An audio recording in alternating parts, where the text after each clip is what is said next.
रामायण एक ऐसा ग्रंथ जो सदियों से हमारे जीवन, विचारधारा और आस्था का आधार रहा है। लेकिन क्या आप जानते हैं कि इस महाकाव्य में कुछ ऐसे रहस्य छुपे हैं जो कम ही लोग जानते हैं? आज हम रामायण के उन्हीं रहस्यों से पर्दा उठाएंगे। भगवान श्री राम का जन्म केवल एक अद्भुत संयोग नहीं था, बल्कि एक ज्योतिषीय चमत्कार था। माना जाता है कि जब श्री राम का जन्म हुआ, तब 9 ग्रह एक साथ एक सीध में थे, जो पूरे ब्रह्मांड में एक बहुत दुर्लभ घटना है। यह संयोग इस बात का प्रतीक था कि धरती पर एक अद्वितीय आत्मा का आगमन हुआ है। रामायण के हर 1000 श्लोक के बाद आने वाले पहले अक्षर से गायत्री मंत्र बनता है। गायत्री मंत्र में 24 अक्षर होते हैं।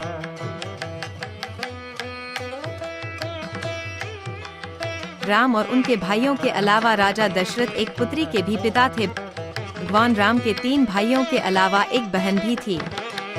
भगवान राम की बहन का नाम शांता था। शांता राजा दशरथ और देवी कौशल्या की बेटी थी। शांता चारों भाइयों में सबसे बड़ी थी। राम विष्णु के अवतार हैं। लक्ष्मण को शेषनाग का अवतार माना जाता है। भरत को सुदर्शन चक्र का, शत्रुघ्न को शंखशैल का अवतार माना जाता है। रावण की 3 पत्नियां थी, मंदोदरी, धन्यमालिनी, जबकि तीसरी पत्नी को लेकर मान्यता है कि लंकापति रावण ने स्वयं ही उसकी हत्या कर दी थी। उसका क्या नाम था और उसे मारने के पीछे क्या कारण था, इस बारे में भी ग्रंथों में अलग अलग बातें मिलती हैं। वही तीसरी पत्नी के बारे में अधिक जानकारी नहीं मिलती है। राजा दशरथ को मिले श्राप के अनुसार उनकी मृत्यु पुत्र वियोग में होगी, तो अगर राम लक्ष्मण वनवास नहीं जाते तो दशरथ के जीवन काल में ही चारों पुत्रों में से किसी एक की मृत्यु हो जाती। स्वयंवर के दौरान भगवान शिव के धनुष का इस्तेमाल किया गया था, जिस पर सभी राजकुमारों को प्रत्यंचा चढ़ाना था। उस धनुष का नाम पिनाक था। इस धनुष का निर्माण देवशिल्पी विश्वकर्मा ने किया था। रामायण के मुताबिक पिनाक शिव धनुष का वजन 21,000 किलोग्राम था। माता अनसुईया ने जो साड़ी सीता जी को दी थी, उसमें सबसे खास बात यह थी कि यह दिव्य कभी मैली नहीं होती थी और ना ही फटती थी। यह साड़ी हमेशा चमकदार बनी रहती थी। यही कारण था कि माता सीता ने वनवास के दौरान 14 वर्षों तक यही साड़ी पहनी थी।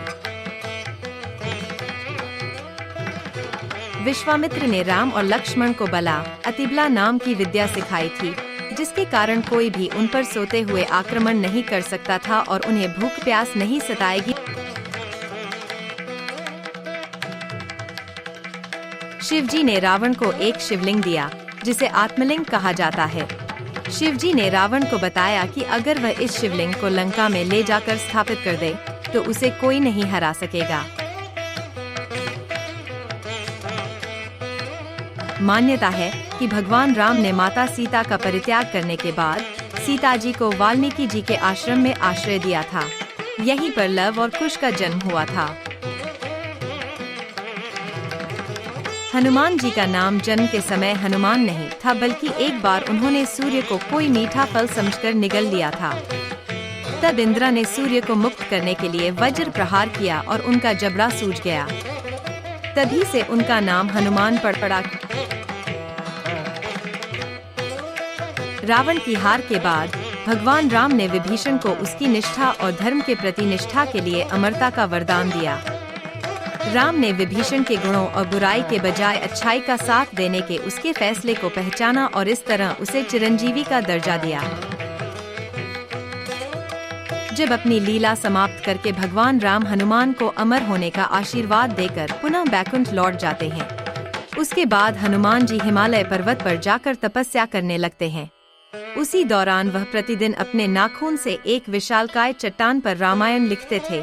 यह उनका रोजाना का नियम बन गया था। रामायण के ये रहस्य हमें यह बताते हैं कि इस महाकाव्य में न केवल धार्मिक और नैतिक शिक्षा है, बल्कि इसके भीतर गहरे आध्यात्मिक और वैज्ञानिक तत्व भी छुपे हुए हैं। इन रहस्यों को जानकर हम रामायण को एक नए दृष्टिकोण से देख सकते हैं। जय श्री राम।